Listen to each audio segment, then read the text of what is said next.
Good morning, class! How's your day? I hope you are all doing well as we have a lot of things to tackle this morning. So it's better to prepare yourself and focus. So before we start, we first call the presence of the Lord and ask for His protection and guidance. So let's pray. Heavenly Father, we ask for your presence today and guide us in our discussion for today. We ask for your knowledge and wisdom. In Jesus' name I pray, Amen. Do you have any idea about our topic for today? It's all about Earth's fresh water. Did you know that 3% of the Earth's water is fresh? In the next few minutes, my co-teachers will share knowledge with you all. The first one is Mr. King Ace Flores.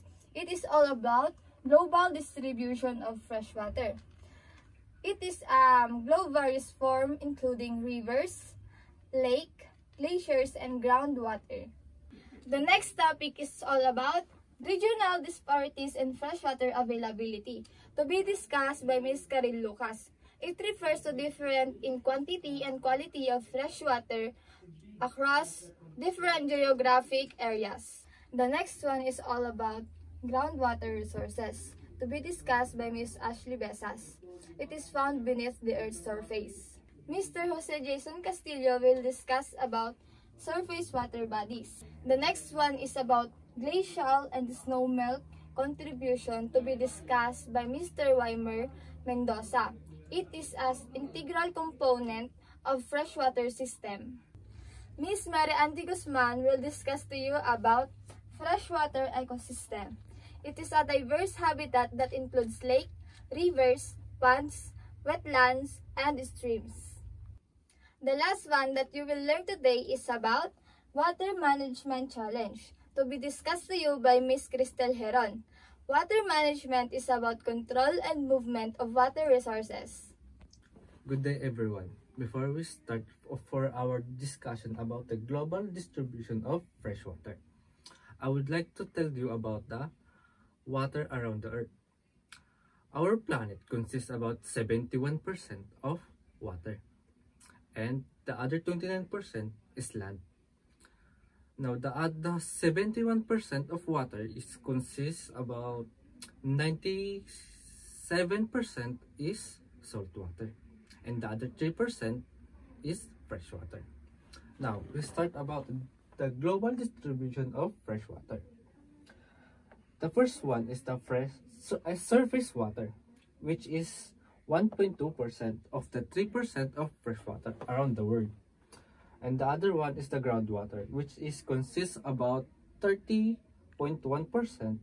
And the other one is the glaciers and ice caps, which is the 86.7%, or we could just round it off to 89%. Now we will focus about the surface water. Surface water consists about the atmospheric reservoirs, which is our water vapor, or every water that we have consists in our atmosphere, especially in our body. Now we will go to the swamps, which consists about the 2.6% of the 1.2% in the swamps. Now we should go to soil moisturing.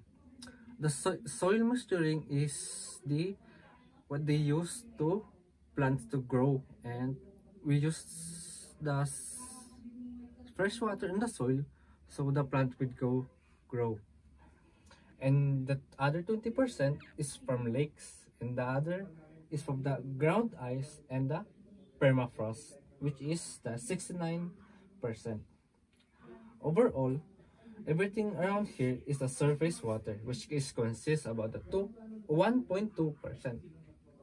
Overall, we use only 1% of surface water to drink or any resources that we use according to surface water.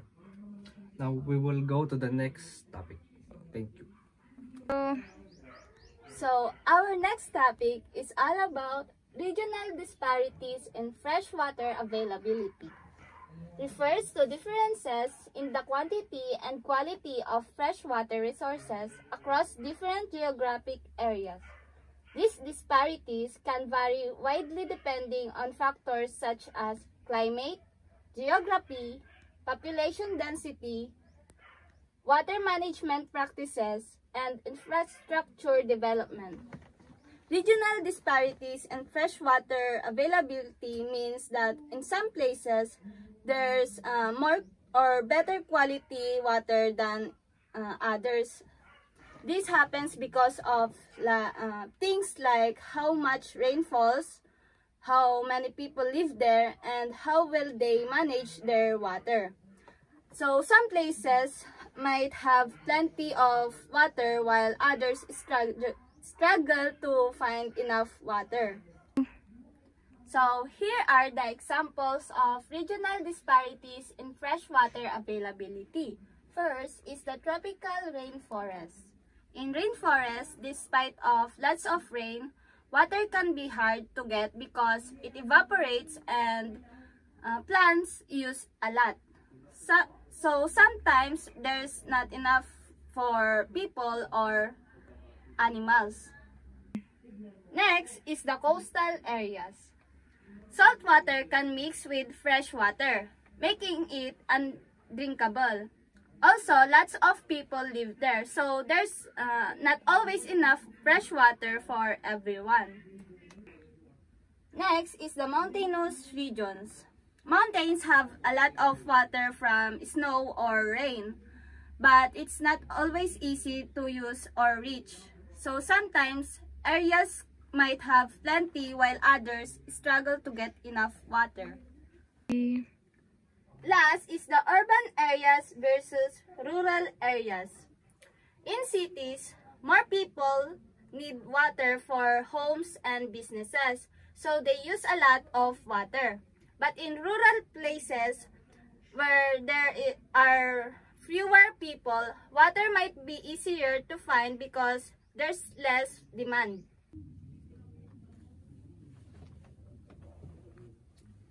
By addressing regional disparities in freshwater availability, we can create a more sustainable for all, where access to clean water is fundamental human right and essential for thriving communities and ecosystem. Now let's proceed about our next topic, which is groundwater resources. What is groundwater? Groundwater is the water found beneath the Earth's surface in the cracks and spaces in soil, sand, and rock formation. Groundwater quality can vary depending on factors such as geology, land use, and human activities. Also, groundwater can be contaminated by pollutants from sources such as agriculture, industry, and urban areas. Now, let's proceed about the common types of groundwater resources. The first one is shallow groundwater. It is found in the uppermost of aquifers, often closer to the surface, and can be accessed using shallow wells. Shallow groundwater primarily comes from precipitation that infiltrates the ground and percolates downward until it reaches a level where the soil and rock are saturated with water. Let's proceed to the second one, deep groundwater. It is located deeper within aquifers and requires deeper wells for extraction. Like shallow groundwater, deep groundwater originates from precipitation that infiltrates the ground and percolates downward. As I have said earlier, deep groundwater is located deeper within aquifers, which are underground layers of permeable rock, sediment, or soil that can store and transmit water. Let's proceed to the third one. It is confined aquifers. Aquifers that are sandwiched between impermeable layer of rock and clay, which restrict the movement of water. The water in confined aquifers is often under pressure due to the confinement between impermeable layers. This pressure can cause water to rise above the top of the aquifer when a well is drilled into it, creating artesian wells. And we have here the unconfined aquifers. It is aquifers where the water table is at atmospheric pressure and is open to the surface. Water in unconfined aquifers is more easily accessed but can be more susceptible pollution. The next one is renewable groundwater. Groundwater that is recharged regularly, usually by precipitation infiltrating the ground. Sustainable groundwater management involves ensuring that the rate of groundwater recharge is equal to or greater than the rate of groundwater withdrawal. This helps prevent depletion of the groundwater resource and maintain its long-term availability. The next one, fossil groundwater. Groundwater that has been trapped in aquifers for long periods, sometimes thousands to millions of years without significant recharge. Fossil groundwater is often characterized by its pristine quality, having been isolated from surface contaminants for long periods. It can also be under significant pressure due to the weight of overlying rock layers. Let's proceed to the last one, base flow. Groundwater that sustains stream flow and wetlands during dry periods. Base flow is important for maintaining stream flow during dry periods when there is little or no direct runoff from precipitation. It helps sustain aquatic ecosystems, maintain water quality, and provide water for human use. Good day, students! Today, we are talking about the surface bodies of waters, or the surface water bodies. But before that, may I introduce first myself. My name is Jose Jason Castillo, and today we are talking about the surface water bodies. Okay. Surface water bodies are essential water sources found on the Earth's surface. This report explains why their importance, why they can find, where they can find, and what the problems they faced. First, we are talking about the why surface water bodies matters. Home of life. We all know that many animals and plants are living in the water or under the water, like the aquatic animals and the aquatic plants. And second is the drinking water, which is very important to us as a human being. Without water, we cannot exist in our life or in our daily life. And next is fun place. We all know that fun place or water is very essential, is very important to us, especially now because it's summer. We need water to hydrate our body, we need water to relax our body, and we need water to cool our body. And next is travel routes. We all know that some of our transportation is not only a vehicle or a car. We also have a water transportation that needs a water or a vehicle routes to travel in other place.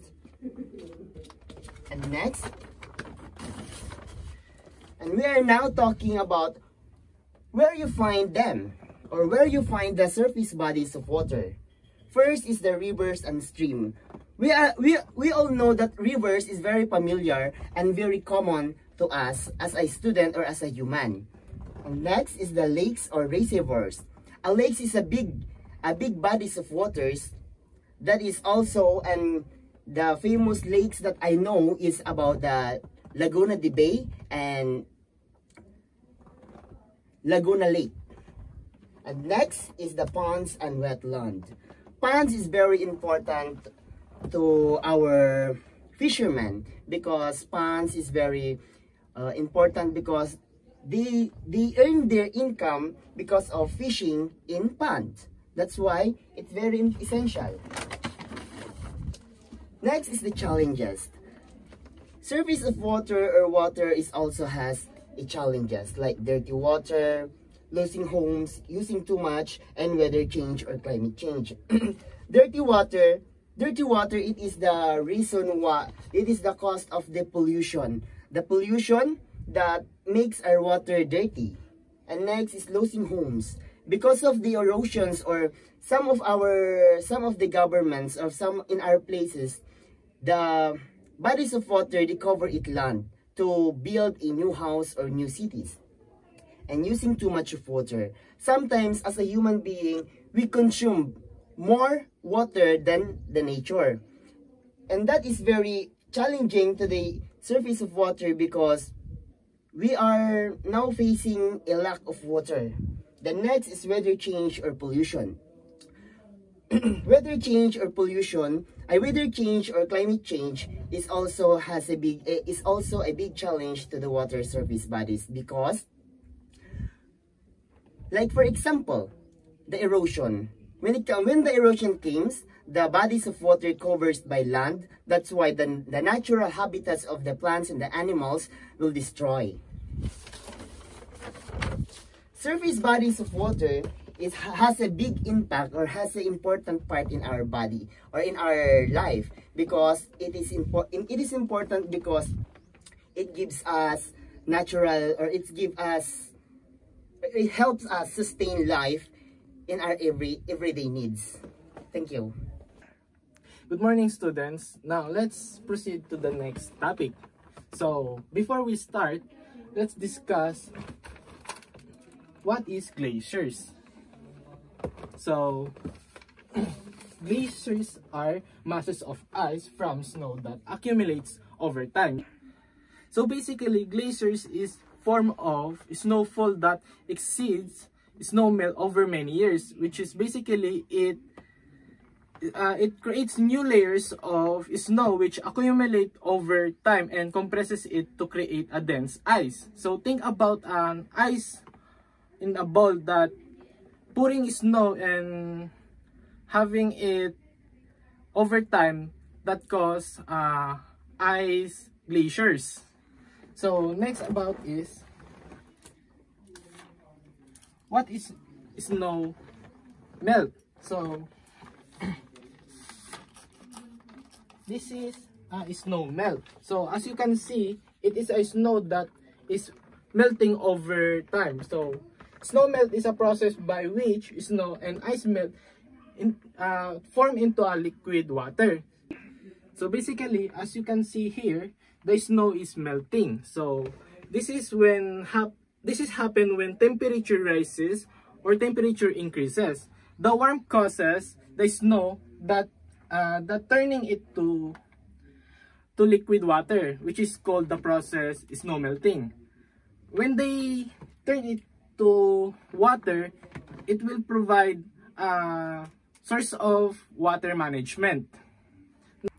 Now let's proceed to contribution to earth fresh water. So as you can see, glaciers hold 69% of fresh waters.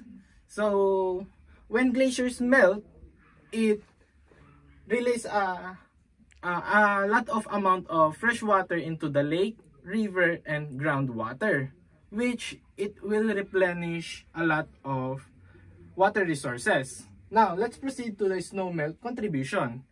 So snowmelt contribution is also essential for fresh water to Earth's rivers, lakes, and groundwater, particularly in snow-dependent regions. So basically, understanding it and managing it is very important for managing our resources water management. And it is critical to increase our water resources. So both glacial and snowmelt plays crucial role since they both support and sustain water source management. Also, they both serve as water sources in many regions, which they fill up lakes, river, and groundwater. Also, this is also the one to understanding and monitoring of facing climate changes. Freshwater ecosystems. Freshwater ecosystems are diverse habitats that includes rivers, lakes, ponds, wetlands, and streams. These ecosystems are essential for biodiversity and provide various services kagaya ng water purification, pagkokontrol ng baha, and habitat for aquatic organisms. Here are some key points about freshwaters, including biodiversity. Biodiversity ay nagsusupport ng wide range of plant and animal species, including fish, amphibians, insects, and aquatic plants. Water quality. Water quality, the quality of fresh water, is crucial for the health of freshwater ecosystems. Gaya ng pollution sa mga industrial runoff at mga agricultural chemicals at sa mga urban waste, nagde-degrade ng water quality, threatening the organisms that depend on it. Habitat. Ang mga habitat ng freshwater ay nagbibigay ng mahalagang breeding at feeding grounds para sa maraming species. Ang mga wetlands sa particular ay nagsisilbing mga nursery para sa mga isda at nagbibigay ng tirahan para sa mga ibon at iba pang mga wildlife. Pupunta naman tayo sa human impact. Human activities such as dam construction, water extraction, and deforestation can disrupt freshwater ecosystems. These activities alter natural flow patterns, degrade water quality, and destroy habitat, leading to declines in biodiversity. Pupunta naman tayo sa mga threats. Threats ng freshwater. Freshwater ecosystems ay nahaharap din sa iba't ibang threats, kagaya ng mga pollution, habitat destruction, overfishing, invasive species, and climate change. These threats can have cascading effects on ecosystem health and the services they provide. Pupunta naman tayo sa conservation. Conservation efforts. Conservation efforts are essential for protecting freshwater ecosystems. Ang conservation ay may iba't ibang strategies din kagaya ng mga habitat restoration, pollution control measures, sustainable water management practices, and the establishment of protected areas. Pupunta naman tayo sa role in global carbon cycle. Role in global carbon cycle. Freshwater play a crucial role in the global carbon cycle by storing and cycling carbon. Ang mga freshwater ecosystems ay may mga mahalagang papel sa mga siklo ng carbon sa pamamagitan ng pag-iimbak ng mga carbon. Ang mga wetlands sa particular ay may mahalagang carbon sinks, sequestering carbon mula sa kapaligiran at pagtulong upang mapagaan ang pagbabago ng mga klima. So we're going to tackle about the water management challenge. So what is water management? Water management, it is the control and movement of the water resources to minimize damage to life and property and to maximize efficient beneficial use.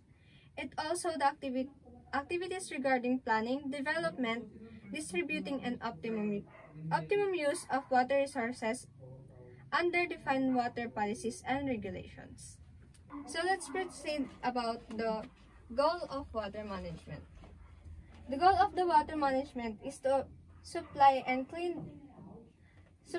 clean and safe water to the domestic use of urban and rural inhabitant, and the drinking water of livestock to eradicate the hydrous disease such as malaria or typhoid fever. Now we're going to talk about the challenges of water management. First is transboundary water. Lake and river basins shared by 2 or more countries.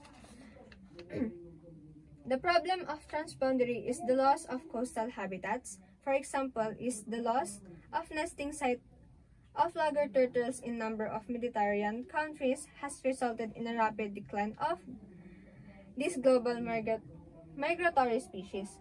So, pag nahati po yung dalawang area or yung source ng water, pwedeng po yung mga katira mismo dun sa pinanggalingan nung water resources ng iba-ibang country or iba-ibang country is pwede pong maghiwa-hiwalay or magkakaroon po ng paglipat ng mga species sa ibang ibang country po. Number 2 is the lagging water. Lagging water is the presence of extra water in the roots of plants. It occurs when there is too much water in a root of plant zone. And yung water po is yun yung nagiging dahilan kung bakit hindi nagkakaroon ng oxygen na pumapasok sa mismong plants po, na magkakause ng major constraint to plant growth and production. And pwede pong ito yung ikamatay or reason ng pagkamatay ng isang plant po. Third is the climate change. Climate change is a changes in rainfall resulting floods and droughts. So yung climate change po is nagkakaroon po siya ng impact about sa water cycle na maglilid po ng severe weather that increase global temperature na magkakause po ng larger evaporation po, and it will cause na matutuyo po yung mga lupa, and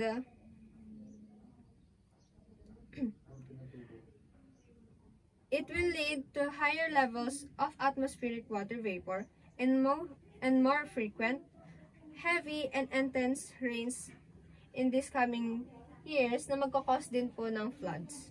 Next. So dumako naman po tayo sa floods. Floods is overflow of water onto dry land.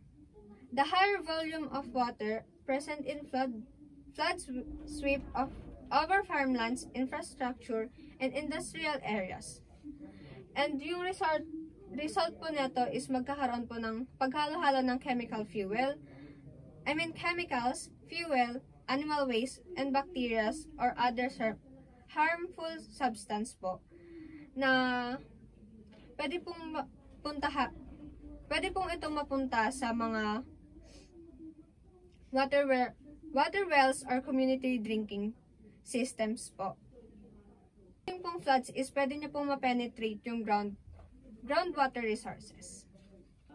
So, any idea about the groundwater overexploitation? Anyone? So, ang groundwater overexploitation is excessive groundwater extraction for irrigation and domestic use that leads to aquifer